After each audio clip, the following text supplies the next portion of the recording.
So I wanted to talk to you today about Chevrolet, or Chevy, as most of us know it now. Side note, I never knew that Chevrolet was the guy's name. Like Ford, we all knew that, like Henry Ford, yeah. But apparently there's a guy named Chevrolet, and probably when it got downgraded to Chevy, we never remembered that ever again. Anyway, my point is, I wanted to talk about Chevrolet as it concerns. I believe that they are having an identity crisis. Yeah. Not a bad car company. I've owned actually quite a bit of Chevys. I've had two Camaros. I had the Cobalt. And I won't say that they're great in quality. I mean, my Camaro broke down after 30,000 miles, so that is not.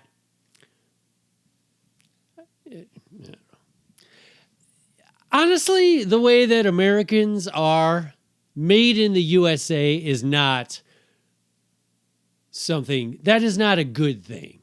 Like, I get that it's good for jobs and all that, but you've been to any numerous place where there are employees, and you've seen how incompetent they are and how selfish and self-righteous, and they'd rather be on their phone than, tighten that nut in your Camaro so that it doesn't break down at 30,000. Anyway, my point is, and for that reason, I have switched to only Japanese cars. Yeah. I'm mostly doing it reparations for the internment camps. But that's not really why. They make a goddamn good car. I've had a Nissan. It's pushing 200,000 miles. Has not had any engine issues. Oh, it's had all sorts of other issues. Oh, boy, has it. But the engine, top notch. Anyway, my point is Chevrolet, I feel, is having an identity crisis. So what I mean by that is, back in the day, you could tell a Chevy from another car.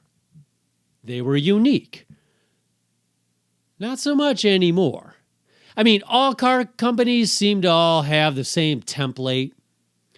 Like, I remember I had a Volkswagen.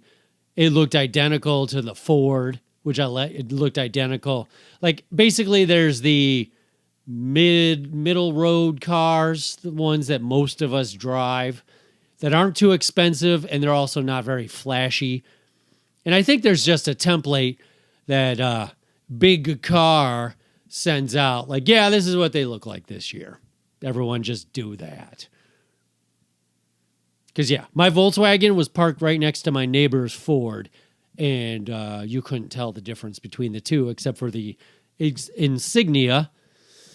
But so what I'm saying as far as identity crisis is when it comes to their sports cars, okay? So the Camaro used to be very, like you could tell, oh yeah, that's a Camaro. Now, over the last 10 years, they decided it's not going to look like a Camaro anymore. It's going to look like a Challenger or a Charger. I don't know which one came first, but I'm thinking Chevy copied those two. And the reason I say that is because of what they've done with their Corvette. Their Corvette has... So once upon a time, you had a Corvette. Everyone knew you're driving down the street, there's a Corvette. Over the last 10 years, you'd see a Corvette, and the first thing you think is, oh, a Dodge Viper.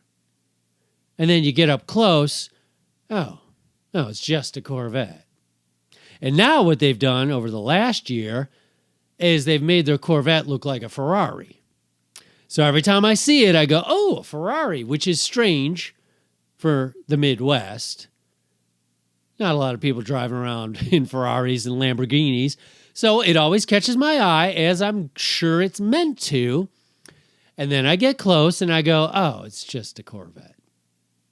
Which I think is not the message you're looking for. You don't want people to be wowed by your car only to then be disappointed that it's just a Corvette. Like once upon a time, we all knew the Corvette was sort of the poor man's sports car.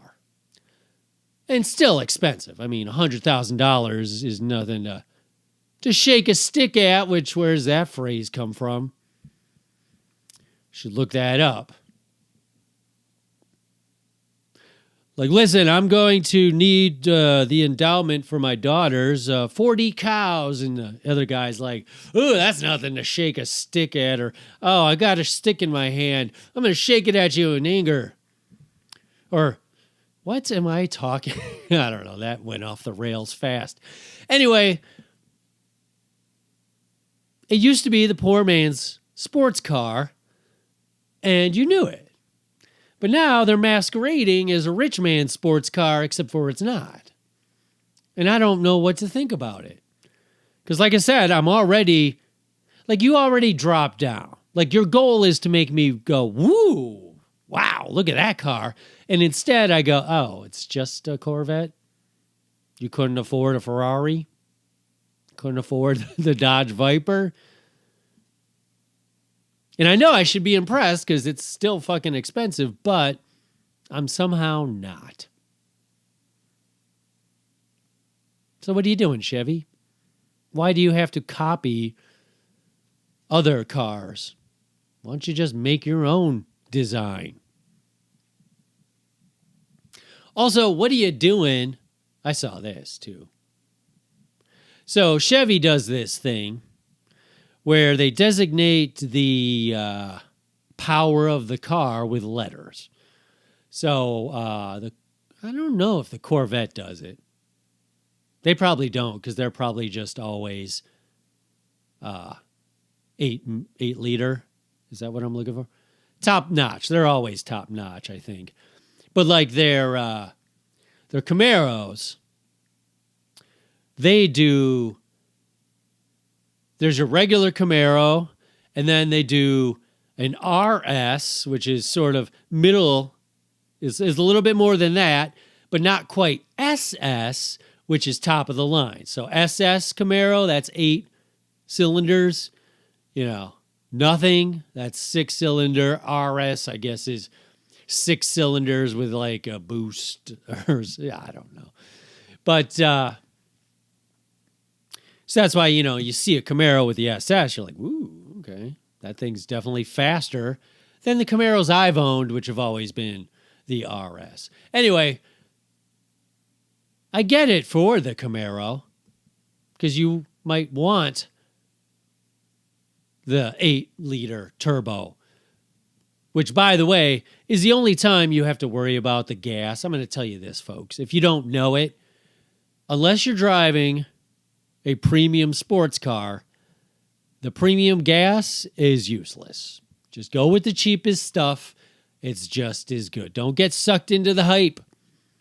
Don't pay that extra 50 cents a gallon because you think somehow your car will run better, because it won't. It just doesn't matter. But if you have top of the line car, oh, there's a huge difference, to the point where your car recalibrates if you put bad gas in it. Anyway, my point was, the SS tells you like that's supposed to be a fast car. But I noticed, I was walking and I saw a Chevy Cobalt with an SS on it. Now, I told you earlier, I had a Chevy Cobalt, possibly the biggest piece of shit car I've ever owned. I've never had more problems. It couldn't get past 60 miles an hour without starting to shake all over the place. Didn't even have power windows. I had to crank the windows down. So what's the point of the SS version of the Cobalt? Because I said, are they really making an 8-cylinder Cobalt? Because that just doesn't make any sense. And I looked it up, and no, not at all. In fact, the SS is they took like 2.2 liters and made it like 2.5. So why bother? Is that for the person who's like, I just don't like the air conditioner taking up so much horsepower. I'm going to upgrade to the SS. I'm going to wow my friends with my Cobalt SS. And your friends who don't know be like, oh, what? SS? What is that? What does it go 0 to 60 in like, 5 seconds or something? And you're like, no, it doesn't. It goes 0 to 60 in about 25 seconds. But if I run the air conditioner, my car doesn't slow down. So that's why I upgraded to the. So what are you doing, Chevy?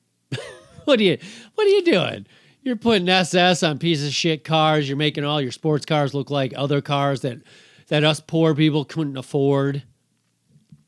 And I'll say this last thing about, is it the last thing?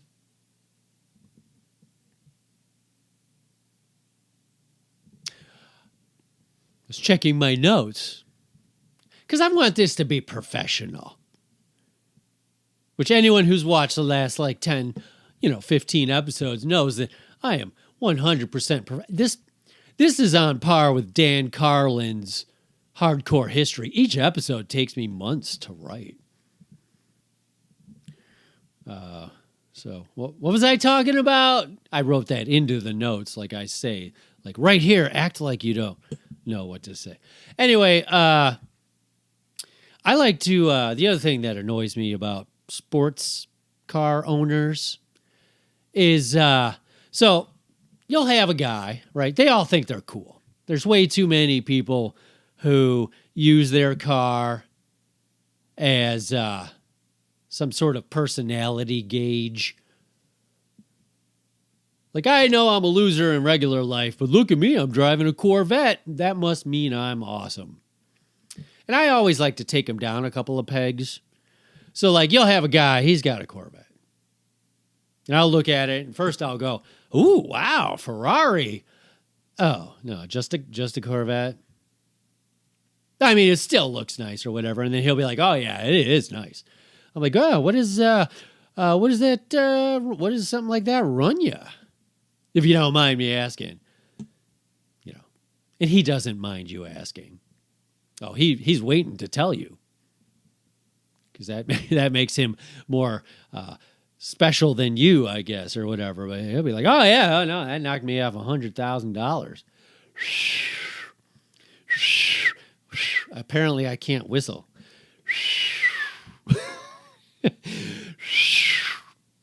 Wow, $100,000. Wow. That's too rich for my blood, I'll tell you what. And, right as I'm giving him what he wants, which is to lure himself over me or whatever, that's when I will look into the inside of the car and I'll go, oh, automatic. That's interesting. You don't know how to drive a manual? I mean, so $100,000 for a Corvette, and it's an automatic. What's the point? Like at this point, you're just riding a roller coaster. like what's the point of having a sports car if you're not going to have a stick shift? Like that's the whole fun of it. Occasionally they'll have those lame ass stick shifts where it's still automatic, but they're like, but you can drop it down a gear, like if you're trying to get up a hill or something. You just take it, you put it to the side, you drop it down one gear. And there's the turbo. Yeah, you drop it into turbo. Yeah, it's just automatic. There's that side part that you drop it into does nothing. And you wouldn't know because you don't know how to drive a manual transmission, so you would have no way of knowing if it's actually shifting gears or whatever. So that always knocks people down a peg. You just point out that you wasted money on a car that you're not even utilizing. Because once again, at this point, you just pulled up in a $100,000 roller coaster, and I'm not impressed. Plus, I thought it was a Ferrari, and it turns out it's just a Corvette. So, Chevy, come on, get your shit together. I get it. You went bankrupt, and so you're probably on your way out. And it doesn't matter for me because I'm only going to buy Japanese cars from this point on. So, there you go. I'm going to fizzle this out just like I believe Chevy, the company, will fizzle out someday.